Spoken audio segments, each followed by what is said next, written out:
Institute में 10वीं 12वीं NEET, JEE, mains, advance, foundation courses करवाए जाते हैं। मेडिकल और इंजीनियरिंग की कोर्स के बारे में मार्गदर्शन दिया जाता है। बच्चों को क्रैश कोर्स कराकर एग्जाम के लिए प्रिपेयर कराया जाता है।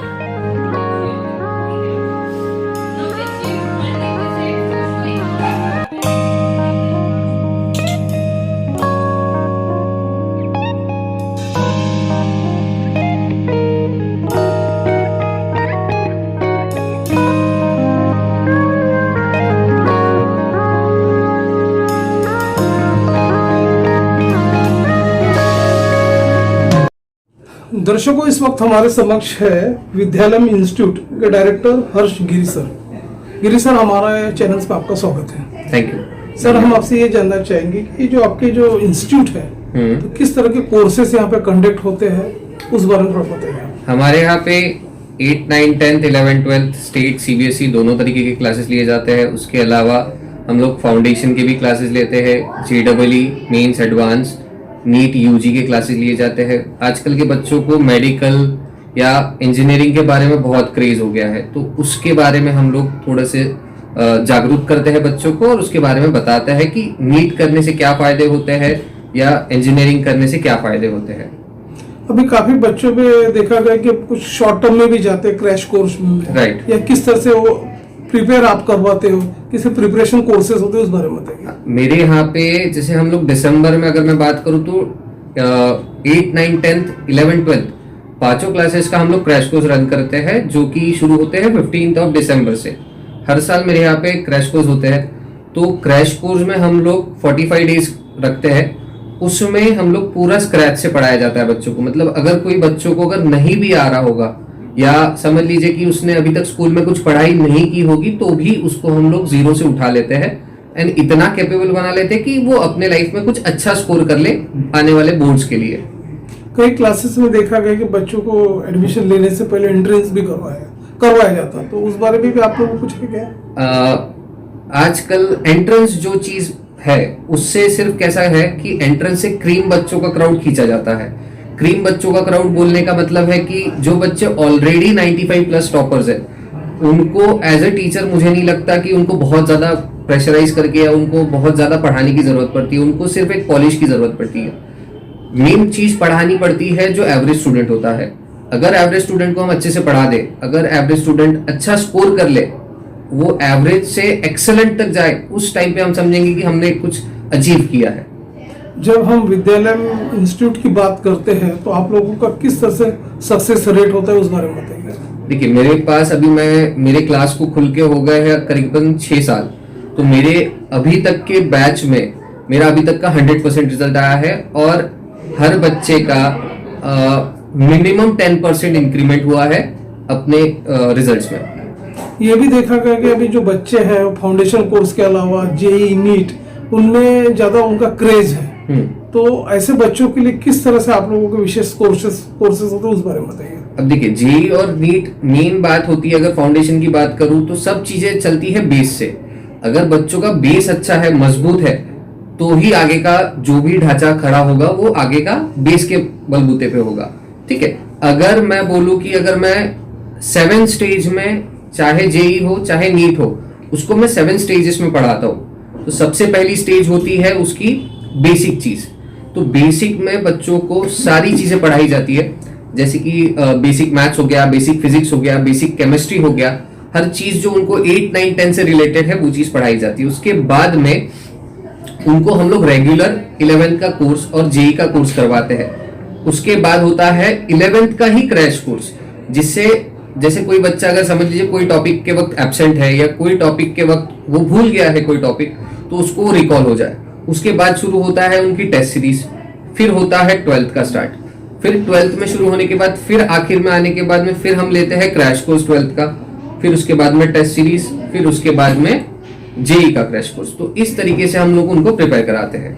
जब फैकल्टी की बात हम जब करते हैं तो आपके जो विद्यालय में है तो किस तरह के फैकल्टीज है अपने यहाँ, उस बारे में? मेरे यहाँ पे जो फैकल्टीज हैं उनको मिनिमम एक्सपीरियंस 10 साल का है। अगर मैं जेईई नीट के लिए बात करूँ तो हर फैकल्टी जो हमारे केमिस्ट्री वाले सर हैं उनको 25 साल का एक्सपीरियंस है केमिस्ट्री पढ़ाने में। मैं खुद 8 साल से पढ़ा रहा हूँ, तो मैं खुद मैथ्स पढ़ाता हूँ। उसके बाद में फिजिक्स वाले सर को 12 साल का एक्सपीरियंस है।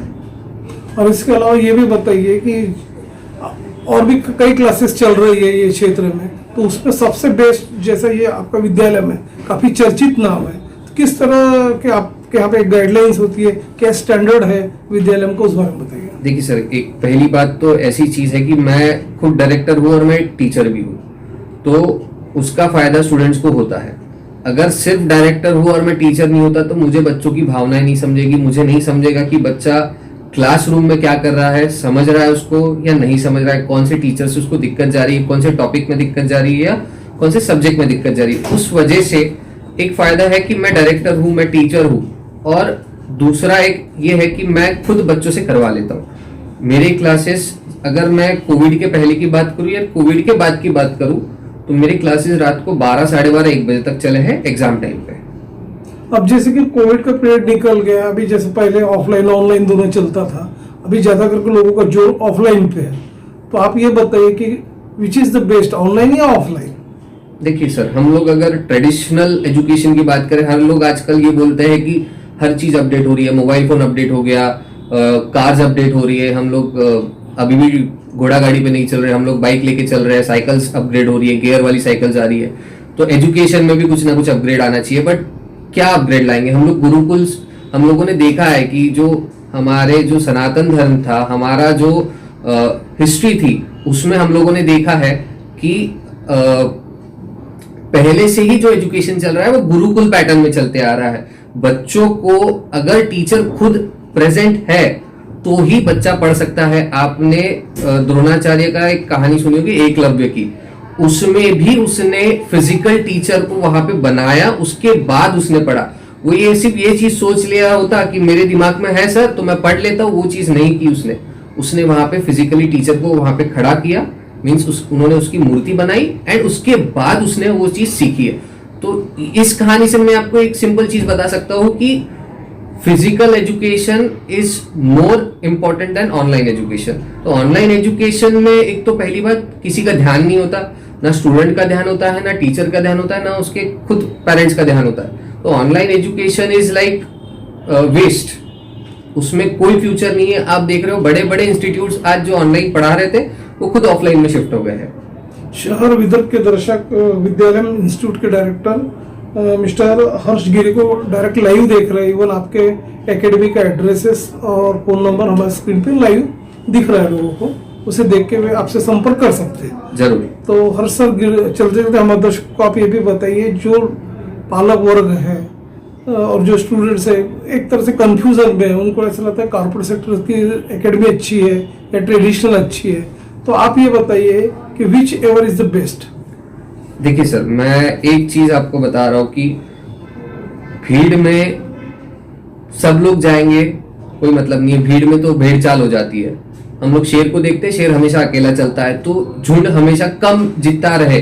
जैसे हम एजुकेशन की बात करें, स्कूल्स में हम लोग देख रहे हैं कि 60-70 बच्चे बैठ रहे हैं, बड़ी बड़ी कोचिंग्स में हम लोग देख रहे हैं कि 150-150 बच्चे बैठ रहे हैं। एक ह्यूमन बीइंग की तरफ से अगर मैं सोचूं या मैं टीचर के हिसाब से अगर मैं बात करूं, तो एक टीचर 1 घंटे में अगर एक मिनट भी मैं हर स्टूडेंट के लिए बांट दूं तो मैं 60 स्टूडेंट तक ही पहुंच पा रहा हूँ, सिर्फ 1 मिनट दे रहा हूँ।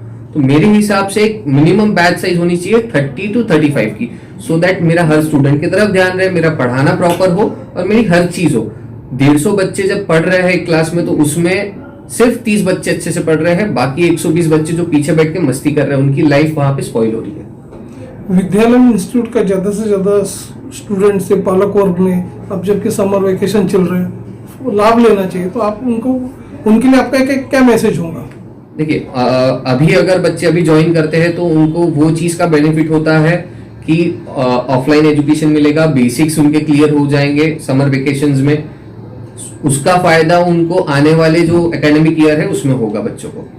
यह है विद्यालय इंस्टीट्यूट के डायरेक्टर हर्ष गिरी, जो आपने अपने हमारे चैनल्स पर अपनी जानकारी दी और आपने अपना समय दिया, उसके लिए सर आपका धन्यवाद। Thank you.